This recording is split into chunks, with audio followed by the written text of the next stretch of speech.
அனைவருக்கும் இனிய வணக்கம். அன்பின் ஆன்மீகம் யூடியூப் சேனலுக்கு உங்களை அன்புடன் வரவேற்கிறோம். இன்றைய பதிவில் ஈரோடு அருள்மிகு பெரிய மாரியம்மன் திருக்கோயிலோட 2026ஆம் வருடத்திற்கான பங்குனி தேர் திருவிழா குறித்த தகவல்களை நம்ம தொடர்ந்து பார்க்கலாம்.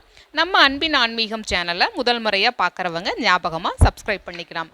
இந்த திருக்கோயில் சுமார் 1200 ஆண்டுகளுக்கு முன்பு இந்த பகுதியில் ஆட்சி செய்த கொங்கு சோழர்களால் கட்டப்பட்டிருக்கலாம்னு வரலாறு கூறுது. பெரிய மாரியம்மன்கிற பெயருக்கு ஏற்ப ஈரோடு நகரில் இருக்கக்கூடிய சின்ன மாரியம்மன், வாய்க்கால் மாரியம்மன், கொங்கலம்மன் கோயில், கருங்கல் பாளையம் சின்ன மாரியம்மன், சூரம்பட்டி வலசு மாரியம்மன் என ஏராளமான மாரியம்மன் கோயில் இருக்கு. அந்த எல்லாவற்றிற்குமே தலைவியாக இந்த மாரியம்மன் செயல்படுறதுனால இவள் பெரிய மாரியம்மனாக இருக்கலாம் என்ற கருத்தும் நிலவி வருது.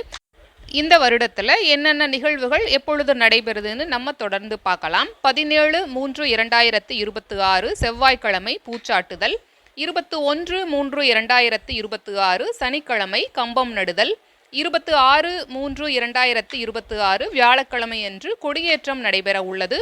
31/3/2026 செவ்வாய்க்கிழமை அன்று குண்டம் இறங்குதல் நிகழ்வும் மாவிளக்கு நிகழ்வும் நடைபெற உள்ளது. 1/4/2026 புதன்கிழமை அன்று பொங்கல் மற்றும் திருத்தேரோட்டம் நடைபெறுகிறது. 2/4/2026 வியாழக்கிழமை அன்று மலர் பல்லக்கில் அம்மன் திருவீதி உலா. 3/4/2026 வெள்ளிக்கிழமை அன்று திருத்தேர் நிலை சேர்கிறது. 4/4/2026 சனிக்கிழமை அன்று கம்பம் பெயர்த்தலும் மஞ்சள் நீராட்டு விழாவும் நடைபெற உள்ளது. 5/4/2026 ஞாயிற்றுக்கிழமை அன்று மறு பூஜை நிகழ்வுடன் ஈரோடு பெரிய மாரியம்மன் திருக்கோயிலோட விழா இனிதே நிறைவு பெற உள்ளது. இந்த நிகழ்வு பற்றிய உங்களுடைய கருத்துக்களையும் கமெண்ட் பாக்ஸில் தெரிவிக்கலாம். இப்பதிவினை இதுவரைக்கும் முழுமையாக கேட்ட உங்கள் அனைவருக்கும் மிக்க நன்றி.